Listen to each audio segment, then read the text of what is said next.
You know, folks, after watching um, Jeff Schlegg's or the Schlegg Daddy's review on TNA Impact last night and his little rant that he did afterwards, I listened to the rant and it got me thinking that some of the things he's talking about almost sounds very similar to something else that fans are going through right now. Not wrestling fans, but comic book fans are going through right now when it comes to a certain head writer for a certain comic book. You see, many of you may know who this certain head writer is, but this isn't just for him. This is for any head writer out there. Any head writer out there of any comic book that thinks long-time fans, short-time fans, and even fans of comic books in general would buy, and fall for the BS, the bullshit that they pull out their ass towards fans. Now, first of all, I'm one of the fans of comic books, doesn't matter which kind, that if a certain event takes place and the result of it happens in a certain way that some may like and some may don't, I'm the fan that looks at it and says to themselves, you know what? I'm cool with it no matter what. Because I know, as long as I stay out of the fire, and as I've mentioned, I don't do reviews for certain comic books or a certain comic book for a while. Doesn't matter how long it could be. If it's so many issues, if it's a year or two, doesn't matter. As long as I keep out of the fire when it comes to that, I'll be fine. And I'm sure everybody else thinks, I'm sure there are some that think the same way. But, apparently, certain head writers don't consider that. Don't consider the fact that there will be some people that will hate it, and there will be some that will like it. See, certain head writers of certain comic books in the past and in the present have come out and said that they are trying their best to please everybody. Their editors, the editors of different comic books in general throughout the years and generations have come out and said, we're trying to please everybody. Here's the thing. When you build up a big event, and you build it up to the point that the ending result in the prelude, basically the cliffhanger that you have at the end of your prelude that goes into said big event, overshadows said big event, and then the result of that at the end in the implage of said event, and the issue that follows the implage is not the payoff fans are hoping for, then who do you think you're bullshitting? Who do you think you're fucking kidding? You are not pulling the wool over anybody. Especially when you have fans long-term of maybe one said comic, short-term of said comic, or comic book fans in general of comic books of all kinds. You're not pulling the wool over their heads or their faces when first of all you draw a silhouette with a question mark, and the silhouette's got the freaking eyelash of a girl. Got an eyelash sticking out. Now, first of all, you know that if they see something like an eyelash sticking out of the silhouette, they're going to assume it's a female figure. Now,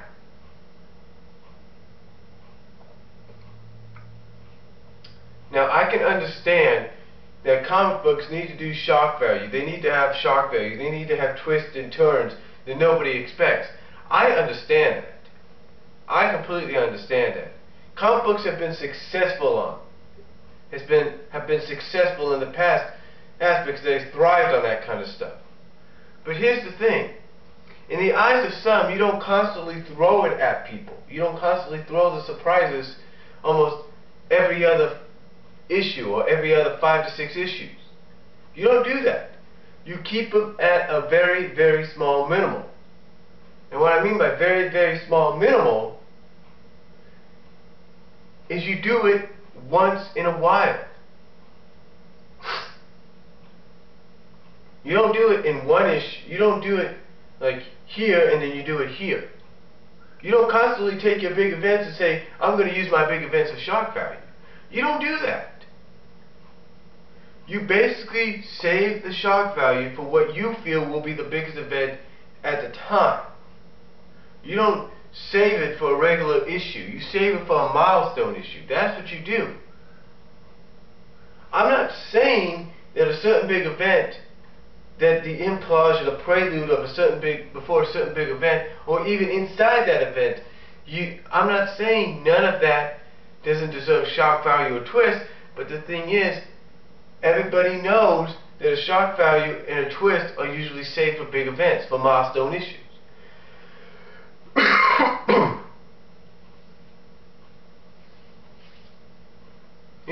That's what they're saved for. They're not saved for regular issues. And especially when you have people already figuring out what your result of your big event's going to be, it's like, come on. It's like, come on, man. I mean, what are you thinking? Now, another thing about certain big events is that there have been comic book companies throughout the years that have taken their big events and sometimes they've tied them in to the main comic in the main continuity. There's no doubt about that. There's no doubt about it. They've tied it into the main continuity of the comic. But the thing is, at other times I've seen, they have taken a big event and they've said to themselves, you know what?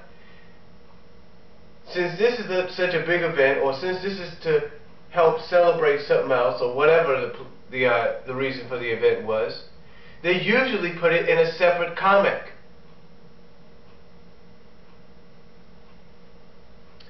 The event that took place for this certain comic, that everybody knows I'm talking about, that this certain head writer did, took place within the continuity. Yes, I could understand that it's part of the continuity because everything in the story was reset. I can understand that. But let me explain something to you. There are certain comic books out there by certain companies that spun off into their own individual comics or their own individual comic book miniseries just for similar kind of events. I'll give you an example. There's an event by DC Comics called Zero Hour. Zero Hour.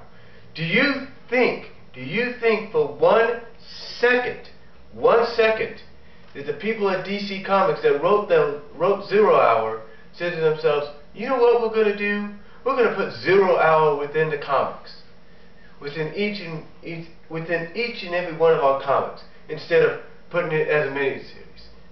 Did they do that? No. They started from scrap.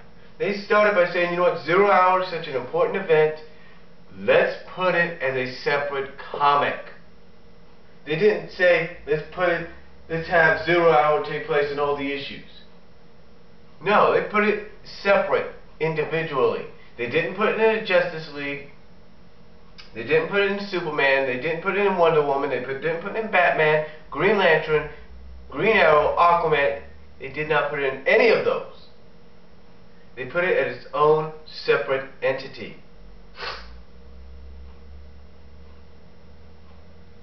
Marvel Comics has done the same thing. They have had stories that are such huge events, such huge events that they have said, you know what, we need to put this as its own separate comic. We can't put it in the continuity. Not saying they haven't done it before, because they have. But Marvel Comics has done the same thing. Archie Comics, in which this said comic is a part of, or is being published by, they've even done the same thing with their main characters. They've done it with Archie himself. They've done it with Betty and Veronica. They've even done it with the fucking Teenage Mutant Ninja Turtles when they were publishing them. But they never, as far as I remember, have done this. Never ever have they ever done something like that in which this comic did with their big event. Never ever have they ever done that within the continuity. I mean, again, I can understand the fact that it's all part of continuity. I can understand that you have the characters vaguely starting to remember where they came from, what has happened. I can understand that the reason you have the villain doing that is because he wants to recreate the world in his image so he can finally have that one last victory.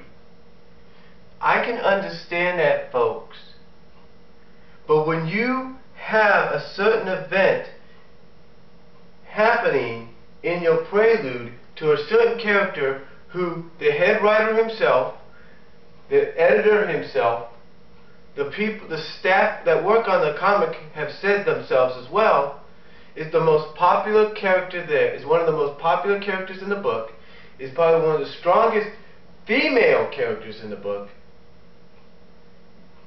When you have what happened to that character overshadow your big event, and then the wondering of what's going to happen to that character, then your event means nothing.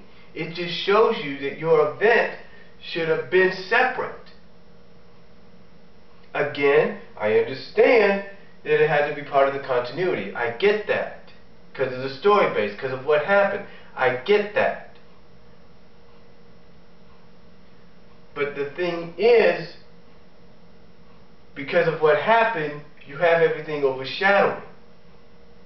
Now, I can probably understand that everybody right now assumes that this character is going to get turned into a robot through the so-called robotization factor. But that is something we don't know yet. For all I know is that this character could end up being roboticized fused. In other words, there's a certain metal character that can end up fusing with said character. For all we know.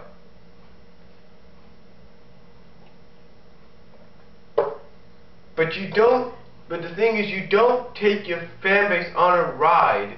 You don't build up so much to this point to have your big event overshadowed. You don't go to the points that you did by making people think said character is going to die, and then you do something different to said character.